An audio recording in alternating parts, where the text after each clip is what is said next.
Hello दोस्तों, आज हम बात करेंगे अर्ली प्रेगनेंसी में पेरिसैक हैमरेज या इंटरनल ब्लीडिंग क्या है, क्यों होता है और इससे बचाव के क्या उपाय हैं।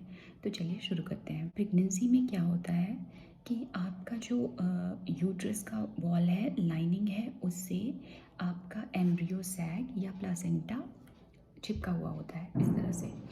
जब पेरिसैक हैमरेज होता है तो किसी पर्टिकुलर प्लेस से वो डिटैच हो जाता है और वहाँ पर ब्लड आ जाता है, तो इसीलिए उसे बोलते हैं पेरिसैक हैमरेज या इंटरनल ब्लीडिंग। अब इसका पता कैसे चलता है? इसका पता अल्ट्रासाउंड से चलता है, क्योंकि एक्सटर्नली ब्लीडिंग आपको दिखाई नहीं देती है। हर केसेस में ऐसा आपको महसूस नहीं होगा कि आपको थकान हो रही है या कुछ हो रही है। और कभी क्या होता है कि प्रेगनेंसी में कुछ लोगों को हमेशा ही थकान महसूस होता है, तो आप ये डिस्टिंग्विश नहीं कर पाएंगे कि इंटरनल ब्लीडिंग हो रही है तो बाहर से आपको कुछ अलग सा फील हो रहा है, ऐसा ज़रूरी नहीं है। मेरे केस में क्या हुआ था, जब सेकेंड मंथ के अल्ट्रासाउंड के लिए मैं गई तो ये डिटेक्ट हुआ था मुझे पेरिसैक हैमरेज, और बाहर से मुझे कुछ भी फील नहीं हो रहा था। मैं उतनी ही एनर्जेटिक थी, मुझे ज़रा भी अपने मतलब कुछ लो फील नहीं हो रहा था, एनर्जी लेवल में कोई कमी महसूस नहीं हो रही थी, मुझे कुछ भी फील नहीं हो रहा था, ना मुझे कोई पेन हो रहा था, कोई भी पेन नहीं हो रहा था मतलब था। उसके बाद भी ये डिटेक्ट हुआ अल्ट्रासाउंड में कि मुझे इंटरनल ब्लीडिंग है। सेकेंड मंथ का जो मेरा अल्ट्रासाउंड था उसमें, तो मैंने अपने डॉक्टर से बात की कि ये क्या है, क्यों है। और मैंने यूट्यूब में भी देखा, मैंने गूगल पे भी सर्च किया, मैंने अपने जानकार जो दूसरे मेरे रिलेटिव्स हैं जो डॉक्टर्स हैं उनसे बात की कि ये किस तरह का सिचुएशन है, क्या किसी के साथ ऐसा हुआ है, इसमें कितना रिस्क है और इससे बचने के लिए और क्या किया जा सकता है। तो मुझे काफ़ी जानकारी इससे मुझे जो जानकारी इकट्ठी हुई और जो मेरे एक्सपीरियंस से मैंने जाना है, तो उसमें ये है कि डॉक्टर्स आपको एग्जैक्ट रीज़न नहीं बता पाएंगे कि किस रीज़न की वजह से ये पेरिसैक हैमरेज या इंटरनल ब्लीडिंग हो रहा है, पर वो आपको सलाह देंगे जब आपको इंटरनल ब्लीडिंग डिटेक्ट होता है या पेरिसैक हैमरेज डिटेक्ट होता है, तो वो आपको सबसे पहले प्रिस्क्राइब करते हैं प्रोजेस्टेरॉन। मेरे केस में प्रोजेस्टेरॉन मुझे 3 टाइम्स अ डे प्रोजेस्टेरॉन के टैबलेट्स डॉक्टर ने प्रिस्क्राइब किया था। उसके अलावा वीकली इंजेक्शन भी उन्होंने सजेस्ट किया था। वो ऑयल वाले इंजेक्शन होते हैं, कैस्टर ऑयल होता है उसमें, वीकली वीकली वो लगता है। और मुझे काफ़ी करीब 2-3 महीने वो इंजेक्शंस लगे थे। उसके अलावा डॉक्टर आपको आपके सिचुएशन के हिसाब से बेड रेस्ट बोलेंगे। मोस्ट ऑफ द केसेस में डॉक्टर बेड रेस्ट ही बोलते हैं कि आप बिल्कुल बेड रेस्ट कीजिए, क्योंकि इसमें सबसे ज़्यादा रिस्क होते हैं मिसकैरेज के। ये क्यों होता है? जो मैंने बहुत सारे लोगों से बात की और जो मैंने गूगल में सर्च किया और जो डॉक्टर से या अपने घर परिवार के लोगों से जो मैंने बात करके जो या जो मैंने निष्कर्ष निकाला कि वजहें ये हो सकती हैं, तो उसमें ये है कि शुरू में जो प्रेगनेंसी होती है तो आपको, जैसे आपकी दादी नानी भी बोलती थी कि अरे सीढ़ियाँ मत चढ़ो, तेज़ी से मत भागो, थोड़े ध्यान से सामान उठाओ, भार मत उठाओ। तो ये सारी चीज़ें जो है ना, ये एक वजह होती हैं आपके यूट्रस में प्रेशर पड़ने का। आपके कोर पे ऐसा कोई भी काम जिससे आपके कोर पे प्रेशर पड़ रहा है, उससे इसके चांसेस बहुत ज़्यादा हो जाते हैं। मेरे केस में क्या हुआ, मैं मेट्रोज़ में नहीं रहती हूँ, मैं छोटे से शहर में रहती हूँ और यहाँ के रोड काफ़ी ख़राब हैं। मैं ऑफ़िस जाती हूँ तो स्कूटी से जाती हूँ। स्कूटी के व्हील्स बहुत छोटे होते हैं और उसमें क्या है कि जर्क काफ़ी लगता है, तो क्योंकि रोड उतना अच्छा नहीं है तो जर्क लगता था नॉर्मली। क्योंकि मैं रेगुलर जाती हूँ तो मुझे वो पता नहीं चलता, मेरे लिए कॉमन है, लेकिन मेरी बॉडी के अंदर जो चल रहा है वो अभी कॉमन नहीं है। तो जो जो कल तक जब मैं प्रेग्नेंट नहीं थी मेरे लिए कॉमन था, आज जब मैं प्रेग्नेंट हूँ तो वो मेरे लिए कॉमन नहीं था। पर मुझे लगा कि डेली की तरह मैं स्कूटी से जा रही हूँ, जर्क लग रहे हैं, नो प्रॉब्लम, मतलब मुझे फील ही नहीं हुआ। जब बाद में मुझे ये इंटरनल ब्लीडिंग वाला प्रॉब्लम आ गया, तो फिर मैंने एनालाइज़ किया कि क्या-क्या चीज़ें हैं ऐसी जो इसमें ना जिसकी वजह से ये हुआ होगा। ऐसा नहीं होता कि बैठे-बिठाए आपको इंटरनल ब्लीडिंग शुरू हो जाए, ऐसा नहीं होता। इसके पीछे कोई ना कोई रीज़न तो ज़रूर होगा कि आपके कोर पे प्रेशर पड़ा है। क्योंकि इस तरह की मैंने कोई एक्सरसाइज़ेज़ भी नहीं किए थे प्रेगनेंसी में, मैंने एक्सरसाइज़ेज़ बंद कर दिया था, मैं सिर्फ योगा करती थी। वो भी ऐसे जो जिससे कोर पे प्रेशर ना पड़े। दूसरी चीज़ ये थी सीढ़ियाँ चढ़ना। प्रेगनेंसी में लोग सीढ़ियाँ चढ़ते हैं। प्रेगनेंसी में वैसे मैंने लोगों को डांस करते हुए भी देखा है, आपने भी देखा होगा। अ, हर इंसान का बॉडी अलग अलग होता है, तो और बॉडी अलग अलग रिस्पॉन्ड भी करती है। तो बेहतर ये है कि अगर आप प्रेगनेंसी प्लान कर रहे हैं या प्रेग्नेंट हैं, तो आप प्रिकॉशंस पहले से, सामने वाला पर्सन डांस कर रहा है या सामने वाला पर्सन बहुत हैवी वेट उठा रहा है, उसको कुछ नहीं हो रहा है तो हमको भी कुछ नहीं होगा, ये हमको नहीं सोचना है।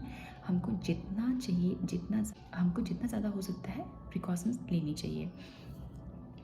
तो मेरे केस में क्या हुआ था, पहला तो ये कि मैं स्कूटी से जाती थी, वो जो जर्क लगते थे वो, और दूसरी चीज़ है जो मेरा ऑफिस था वो 3rd फ्लोर पे था और मैं सीढ़ियाँ चढ़ के जाती थी।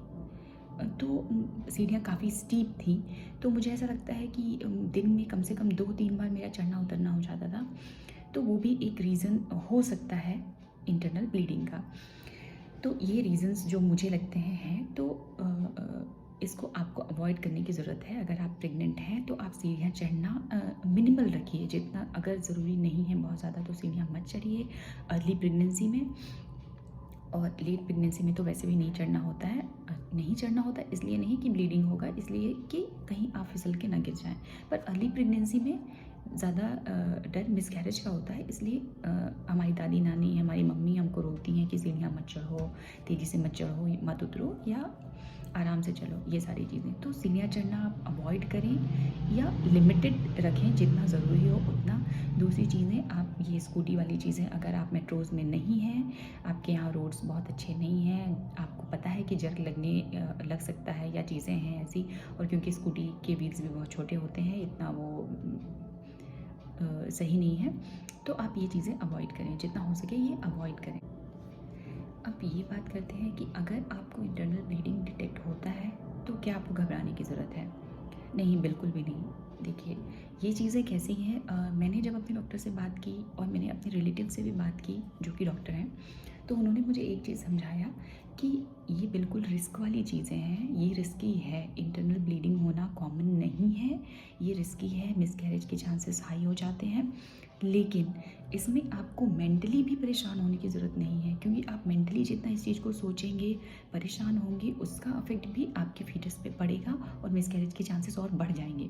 तो आपको क्या करना है, आपको रिलैक्स रहना है, आपको रिलैक्स रहना है, आपको बेड रेस्ट लेना है, आपको कोई काम नहीं करना है, आपको थकान नहीं होनी चाहिए। कभी कभी क्या होता है कि ये जो चीज़ें मैंने आपको बताई कि जर्क लगना या सीढ़ियाँ चढ़ना जिससे कोर पे प्रेशर पड़ रहा है, या कोई भी ऐसा भारी सामान उठाना जिससे कोर पे प्रेशर पड़ता है, इसके अलावा भी ऐसा कोई काम करना जिससे एक्सर्शन हो, जिससे बहुत ज़्यादा थकावट हो रही है आपको, ये चीज़ें भी आपके इंटरनल ब्लीडिंग को का एक कॉज हो सकता है। तो आप प्रेगनेंसी में इस चीज़ का बिल्कुल ध्यान रखें कि आप जो भी काम करें, कोई भी काम, चाहे ऑफिस का वर्क हो, चाहे मेंटल उसमें आपको एफ़र्ट देने की ज़रूरत हो या फिज़िकल एफ़र्ट देने की ज़रूरत हो, दोनों ही काम को आप लिमिटेड करें। आप ध्यान दें कि आपको अभी रेस्ट भी लेना है, अपने खाने पीने पे बिल्कुल ध्यान दें। और मेरे केस में क्या हुआ था, सेकंड मंथ में जब मुझे, जैसे मैंने बताया, सेकंड मंथ में मुझे डिटेक्ट हुआ तो मैं काफ़ी परेशान हो गई। मैंने बहुत सारे लोगों से पूछा, बहुत सारे लोगों से, मतलब मेरी जान पहचान में जितने भी लोग थे, जो भी अभी रीसेंट में प्रेग्नेंट थे या पहले प्रेग्नेंट रहे, जो भी मेरी दीदी लोग थे, वो सारे लोगों से, मम्मी लोगों से, आंटी लोगों से, डॉक्टर्स से, या फिर मेरी कज़न्स जिनके, उनके दोस्त भी जो डॉक्टर्स थे, मैंने उन सारे लोगों को भी फ़ोन लगा लिया। मतलब जितना मैक्सिमम पॉसिबल हो सका मैंने सारे लोगों से बात कर ली कि कोई तो मुझे ये बोले कि नहीं नहीं, तुमको टेंशन लेने की ज़रूरत नहीं है, ये कोई प्रॉब्लमेटिक चीज़ नहीं है। ऑल्दो किसी ने ऐसा नहीं कहा कि ये बिल्कुल भी टेंशन लेने की चीज़, मतलब बिल्कुल भी प्रॉब्लमेटिक चीज़ नहीं है, तो बड़ा कॉमन है, ऐसा किसी ने नहीं कहा। सभी ने मुझे ये कहा कि ये कॉमन नहीं है, लेकिन आपको परेशान होने की ज़रूरत नहीं है। और जो भी प्रोजेस्टेरॉन का आपको डॉक्टर ने डोज़ दिया हुआ है, आपके डॉक्टर ने जो भी टैबलेट्स दिए हुए हैं और जो इंजेक्शंस दिए हुए हैं, उसे आप टाइम पर लेते रहें, बिल्कुल मत छोड़ें, रिलैक्स रहें। आप अपना ध्यान इन चीज़ों से हटा के कि आपके अंदर इंटरनल ब्लीडिंग कोई प्रॉब्लम चल रही है, इससे हटा के अपने मूड को रिलैक्स करने की कोशिश करें। ऑफिस जाना मैंने पूरी तरीके से बंद कर दिया था।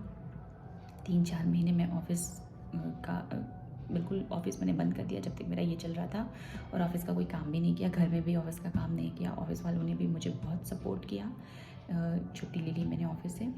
उसके बाद क्या हुआ कि धीरे धीरे ये चीज़ें अल्ट्रासाउंड में ही धीरे-धीरे ये चीज़ें पता चली कि ठीक है। जैसे-जैसे डॉक्टर ने मुझे ये बताया था कि जैसे-जैसे आपका फ़ीटस ग्रो होगा, वैसे-वैसे ये चीज़ें धीरे-धीरे अपने आप कम हो जाएँगी। इसमें फिर वो प्रॉब्लम रहेगा नहीं आपका। पर क्योंकि बहुत अर्ली स्टेज में ये डिटेक्ट हुआ था और काफ़ी बाद तक मुझे प्रोजेस्टेरॉन के इंजेक्शंस और टैबलेट्स लेने पड़े, पर सारी चीज़ें ठीक रहीं और अब तो बेबी भी हो गया। मेरा बेबी भी 5 मंथ का हो चुका है। तो हालाँकि शुरू में मुझे बहुत डर लगा, किसी को भी डर लगता है इन चीज़ों से।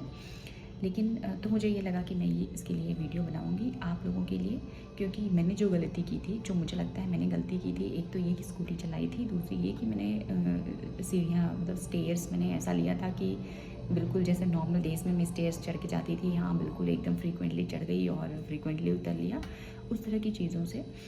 तो मैंने काफ़ी सारे लोगों को आज भी देखा है जो लोग प्रेगनेंसी में बिल्कुल एकदम तेज़ी से सीढ़ियाँ चढ़ रहे हैं, उतर रहे हैं, अरे अर्ली प्रेगनेंसी है, कोई बात नहीं है, और बहुत सारे एक्सरसाइज भी कर रहे हैं ऐसे जो कि हैवी वेट वाले, जो शायद नहीं करनी चाहिए।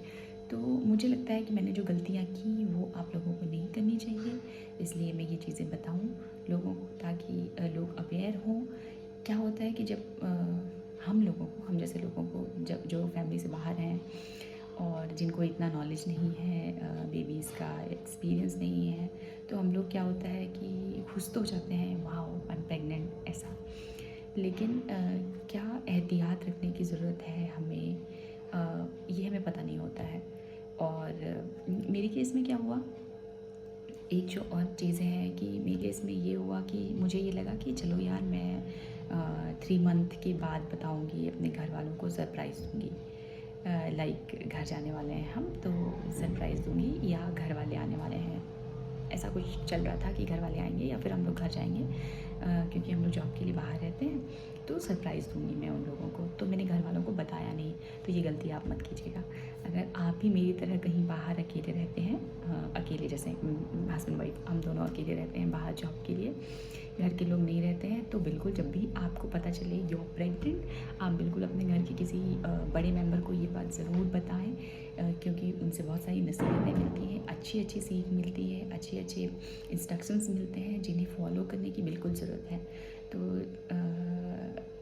सरप्राइज़ तो कुछ हुआ नहीं, बल्कि ये शॉकिंग न्यूज़ मैंने घर में दिया कि आई एम प्रेग्नेंट, और लेकिन चीज़ें थोड़ी ऐसी हो गई हैं, तो घर वालों ने पहले तो मुझे एक्चुअली थोड़ा सा नाराज़ हुए, क्योंकि मेरी सिचुएशन ऐसी नहीं थी कि डांटते, थोड़ा सा नाराज़ हुए कि अरे तुमको पहले बताना चाहिए था, और तुम जा रही हो अभी भी स्कूटी लेके इतने दूर ऑफिस, और सीढ़ियाँ चढ़ रही हो, क्योंकि घर वालों को पता है मेरा ऑफिस, उन्होंने देखा हुआ है और उन्हें पता है यहाँ की सड़कें कैसी हैं। तो इसलिए अगर आप भी बाहर रहते हैं मेरी तरह, आपको इस तरह का गुड न्यूज़ मिलता है, तो आप बिल्कुल अपने पेरेंट्स से शेयर करें और उनसे सजेशंस लें कि आपको क्या करना चाहिए, क्या नहीं करना चाहिए, क्या खाना पीना चाहिए, तो आप इससे ज़रूर बचे रह सकेंगे। और अगर उन लोगों के लिए मैं ये बोलना चाहती हूँ जिन लोगों को इंटरनल ब्लीडिंग या पेरिसेक हैमरेज डिटेक्ट हुआ है, तो आप लोग बिल्कुल भी ज़रा भी परेशान ना हो, क्योंकि आप परेशान होंगे तो इसमें ऐड ही करेंगे।